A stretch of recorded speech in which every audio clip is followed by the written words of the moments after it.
হ্যাঁ, আল্লাহ তাআলা আপনাকে আমাকে কত সুন্দর কায়দা করে মার গর্ভে থেকে তৈরি করেছেন, মার গর্ভে রেখেছেন 10 মাস 10 দিন। আমি মায়ের গর্ভে ছিলাম। আল্লাহ তাআলা আমাদেরকে কত সুন্দর কায়দা করে, কত সুন্দর করে হাত দিয়েছেন, নাক দিয়েছেন, চক্ষু দিয়েছেন, মুখ দিয়েছেন, জবান দিয়েছেন, জিহ্বা দিয়েছেন, দাঁত দিয়েছেন। আমাদের দাঁতগুলা এত সুন্দরভাবে সেটিং করেছেন আল্লাহ তাআলা। আমাদের জিহ্বার ভিতরে একটু কামড় লাগে না? যদি একটু কামড় লাগে তাহলে ও আহ কত ব্যথা লাগে। কিন্তু সব সময় কি কামড় লাগে? সব সময় কিন্তু কামড় লাগে না। আল্লাহ তাআলা আপনাকে আমাকে কত সুন্দর কায়দা করে বানিয়েছেন, একটু যদি লক্ষ্য করে দেখতেন। হায় রে আল্লাহ, আল্লাহ তাআলার যে সৃষ্টি কত সুন্দর। আমি নিজে একদিন আমার বাচ্চাকে নিয়ে আমি গবেষণা করতেছি, আল্লাহ পাক কি যে বড় কারিগর, আল্লাহ তাআলা যে কত বড় মিস্ত্রি, আমরা কখনো কল্পনাই করতে পারবো না। যদি আল্লাহ তাআলা যে কি বড় মিস্ত্রি, যদি আপনি একটু মুরাকাবায় বসেন, চক্ষু দুটা বন্ধ করেন, গভীর রজনীতে, গভীর রাতে চক্ষু দুটা বন্ধ করিয়া আপনি বিছানার ভিতরে বসিয়া একটু কল্পনা করেন, আর দেখেন আর ভাবেন, চিন্তা করেন যে আপনি এখন মৃত্যুবরণ করেছেন, আপনি মারা গিয়েছেন। আপনি একটু খেয়াল করেন, একটু ধ্যান করেন, আর ভাবেন যে মসজিদের মাইকে এলান হচ্ছে, এমুক সাহেব, এমুক মিয়ার ছেলে, এমুক মিয়া ইন্তেকাল ফরমাইয়াছেন। চতুর্দিকে মানুষ ছোটাছুটি শুরু করে দিবে। কেউ চলে যাবে বাঁশ কাটার জন্য, কেউ আবার চলে যাবে কাপড় কেনার জন্য, মার্কিন সাদা কাপড় কেনার জন্য কেউ আবার চলে যাবে, কেউ চলে যাবে গোসল করানোর জন্য। আপনি একটু চিন্তা করেন আর ভাবেন, দেখবেন আপনার আত্মীয় স্বজন গুলা, আপনার ছেলে মেয়ে গুলা আপনার জন্য কান্নাকাটি করছে, হাউ মাউ করে চিৎকার করছে। কেউ কেউ বলছে, আহা তুমি তো চলে গেলে, আমাদের জন্য কি করে গেলে। কেউ কেউ বলছে, আহা তুমি এরকম ছিলা, যদি তুমি ভালো কাজ করে থাকো তোমার জন্য মানুষ আফসোস করবে, আর তুমি মন্দ কাজ করে থাকলে অনেকের খুশি হবে। পাচ্ছি এই যন্ত্রণা, আমরা তিতাত্যক্ত হয়ে গেছি। আর যদি ভালো কাজ করেন, লোকটা কতই না ভালো ছিল, আফা আমাদের কাছ থেকে চলে গেছে, তখন সবাই কান্না করে। তারপরও সব শেষে আপনি তো জানেন যে আপনি কিরকম ব্যক্তি ছিলেন, আপনি কোন ধরনের ব্যক্তি ছিলেন, জীবনে কত মানুষের হক নষ্ট করেছেন, কত মানুষকে ক্ষতি করেছেন, কত মানুষকে উপকার করেছেন, আপনি কিন্তু জানেন। তখন দিলকে প্রশ্ন করেন, যখনই আপনি মৃত্যুবরণ করবেন আর সব ইন্তজাম শুরু হয়ে যাবে, কেউ কান্না করছে, কেউ দৌড়াদৌড়ি ছোটাছুটি করছে, কেউ আপনার স্মৃতি নিয়ে কান্না করছে, আপনার জামা কাপড় নিয়ে কান্না করছে, আবার কেউ কেউ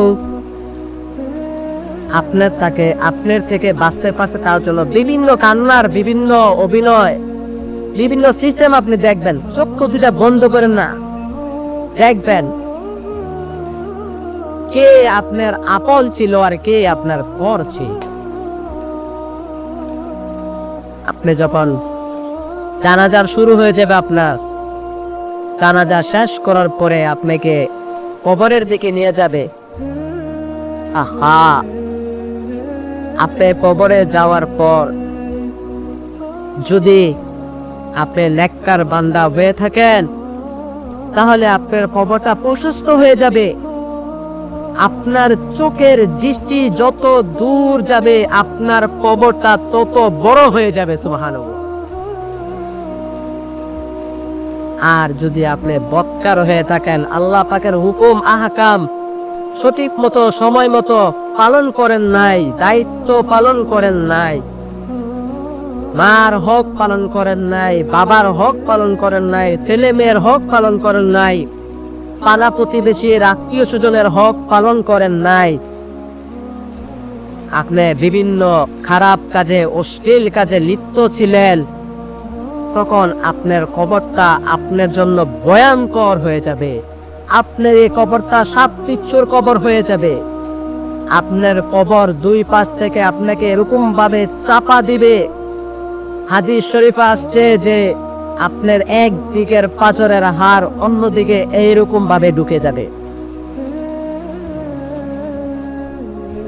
আপনার নাক মুখ দিয়ে আপনার মার স্তন থেকে যেটুক পরিমাণ দুধ পান করেছিলেন, সেই দুধ নাক মুখ দিয়ে টের হয়ে যাবে।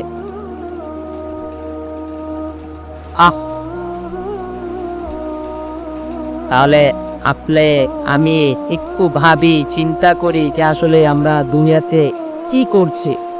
আমি যে কবরের দিকে যাচ্ছি, আমি কি কবরের সামানা জোগাড় করতে পেরেছি নাকি পারি নাই? আমাদের বাবা মা আমাদের জন্য কত নাই কষ্ট করেছে, কত কষ্ট করে। অনেকে তো বলে, কি করেছে আমার বাবা মা আমার জন্য? আমার বাবা মা আমার জন্য কি করেছে? বলে, আপনার বাবা মা আপনার জন্য কি না করেছে আপনি খুব ভেবে দেখেন না, চিন্তা করে দেখেন না। আরে ভাই, আপনার মা আপনাকে যে 10 মাস 10 দিন গর্ভে ধারণ করেছিল, বলে ওই ঋণ তো আপনি শোধ করতে করতে আপনি জিন্দেগি পার করে দিলে ওই ঋণ শোধ হবে না। আপনার মা আপনার বাবা কেমন সেটা বিষয় না, তারা আপনার বাবা মা।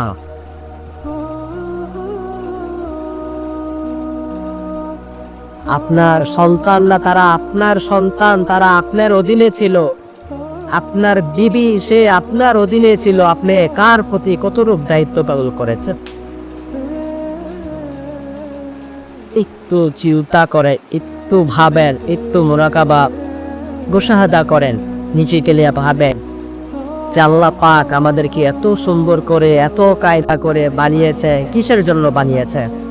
আল্লাহ তাআলা কোরআনে বলেছেন, ওমা খলাকতুল জিন্না ওয়াল ইনসা ইল্লা লিয়াবুদুন, যে আমি আল্লাহ তাআলা মানুষ এবং জিনকে সৃষ্টি করেছি একমাত্র আমার ইবাদত করার জন্য। আমরা কি সেই প্রভুর ইবাদত করছি কিনা? এই প্রভু যে আমাদেরকে এত সুন্দর নাজ নিয়ামত দিয়েছেন, আমাদেরকে খাওয়াচ্ছেন, পালতাছেন, আমাদেরকে সুস্থ রাখতেছেন, ধন দৌলত সম্পদ দিচ্ছেন, সেই রবের শুকরিয়া আদায় করছি কি আমরা?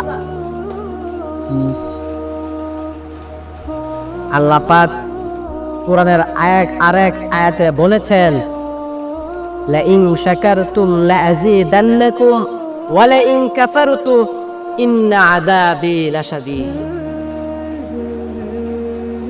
হে আমার বান্দারা, তোমরা শুনো, আমার যেই বান্দা আমার নিয়ামত পাইয়া, আমার নিয়ামত খাইয়া, আমার নিয়ামতের শুকরিয়া আদায় করবে, আমি আল্লাহ তাআলা তার নিয়ামতকে বাড়িয়ে দেব। আর যেই বান্দা আমার নিয়ামত খাইয়া আমাদের নিয়ামতের না শুকরিয়া আদায় করবে, বলে আমি আল্লাহ তাআলা তার নিয়ামতকে ছিনিয়ে নিব এবং তাকে কঠিন আযাবে গ্রেফতার করব।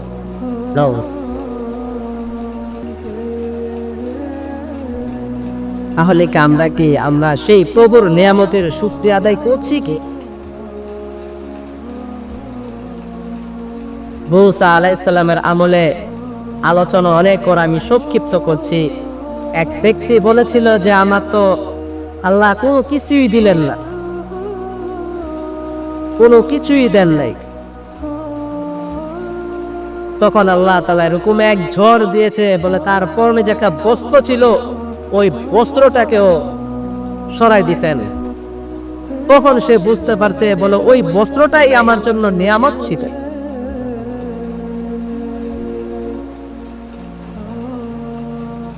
এক সাহাবী, তার পায়ে জুতো নাই।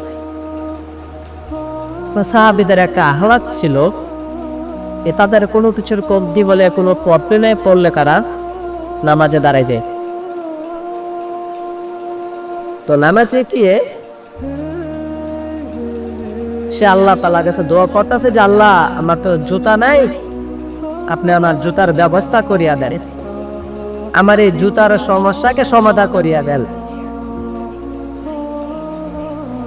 তো সে যখন নামাজ করে বের হলো মসজিদে, যখন মসজিদের বাহিরে আসলো, সে বাহির হইয়া দেখে আর এক ব্যক্তির জুতা পায়নি। সে তো অবাক, আরে আমি জুতার জন্য আল্লাহর কাছে দোয়া করছি, আক্ষেপ করছি, আমার জুতা নাই, আর এই ব্যক্তি তো পাই নাই, তার তো পা নাই, সে জুতা পরবে কি, আর আমি জুতার জন্য টেনশন করছি। আল্লাহ আল্লাহ, আলহামদুলিল্লাহ আলহামদুলিল্লাহ। সাবার গিয়া সাজদায় লুকিয়ে করলো, আল্লাহ তুমি যে আমাকে পা দিয়েছো তাতে আমি শুকরিয়া, আমার জুতার প্রয়োজন নেই। আমরা অনেকে একটু অসুস্থ হলে আল্লাহকে বকাচকা পড়া শুরু করে দিই। ওই মরার আল্লাহ কি শুধু আমাকেই দেখে, আর কাউকে দেখে না? আল্লাহ বলে মরার মানুষের কথা শুনছেন, মরার আল্লাহ কি আমারই দেখে, আর কাউকে দেখে না? অথচ উনি অসুস্থ হয়তো বা একদিন বা 2 দিন বা সর্বোচ্চ 1 সপ্তাহ বা ধরলামই 1 মাস বা ধরলামই 6 মাস, সারা জীবন কি সে অসুস্থ ছিল? সারা জীবন কিন্তু অসুস্থ ছিল না। কিন্তু আমরা 2 দিন 3 দিন অসুস্থ হইলে আল্লাহর বৈকা একদম মানে অবস্থা কাহি। কিন্তু আমরা জানি না যে আল্লাহ তাআলা আমাকে ভালোবেসে আমাকে এই রোগটা দিয়েছে। বলে রোগটাও একটা নিয়ামত, সুস্থতাও একটা নিয়ামত। বলে যদি রোগ না দিত, অসুস্থতা না দিত, তাহলে মানুষ সুস্থতার মূল্য বুঝতো না। আর যদি সুস্থতা না দিত, তাহলে অসুস্থতার মূল্য বুঝতো না। এজন্য আল্লাহ তাআলা পুরোটাই দিয়েছে। রাতের কি মর্ম, যদি দিন না থাকতো রাতের মর্ম বুঝতো না। আর দিনের কি মর্ম, যদি রাত না দিত তাহলে দিনের মর্ম বুঝতো না।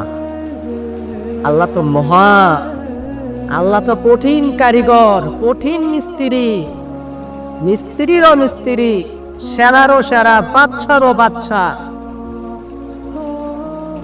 আল্লাহ তাআলা যা করেন আপনার আমার মঙ্গলের জন্যই করেন।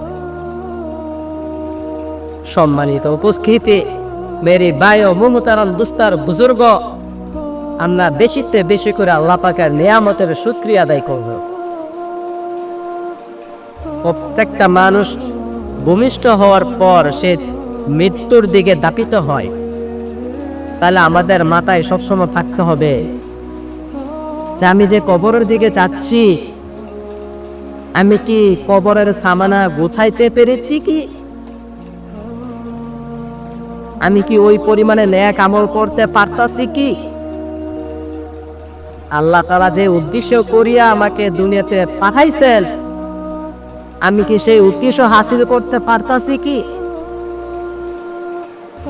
আমি আমাকে আল্লাহর রাস্তায় ব্যয় করছি কিনা, আমার টাকা পয়সাগুলা আল্লাহর রাস্তায় ব্যয় করছি কিনা, যাকাত ফিতরা ঠিকভাবে দিচ্ছি কিনা, হজ ঠিকভাবে পালন করছি কিনা, আমি যে মুসলমান, আমি যে মানুষ, আমি আমার হক, আমার মাওলার হক আমি ঠিক মতো আদায় করছি কিনা। আমরা একটু খাবো, একটু চিন্তা করব, একটু মোরাকাবা বসবো, একটু ধ্যান করব, আল্লাহ পাকের জিকির করব। দেখবেন যখন আপনি ইবাদত বন্দেগী করবেন, আপনার দিলটা নরম হয়ে গেছে, আপনার কাছে অনেক ভালো লাগবে, অনেক শান্তি লাগবে। আপনার মন খারাপ, একটু জিকির করেন না। আপনি অভাবে আছেন, একটু বেশি বেশি করে দুরূদ শরীফ পড়েন না, পড়েই দেখেন না আল্লাহ তাআলা আপনার আশা পূরণ করে কিনা। আমরা তো সব কিছু তৈর চাই,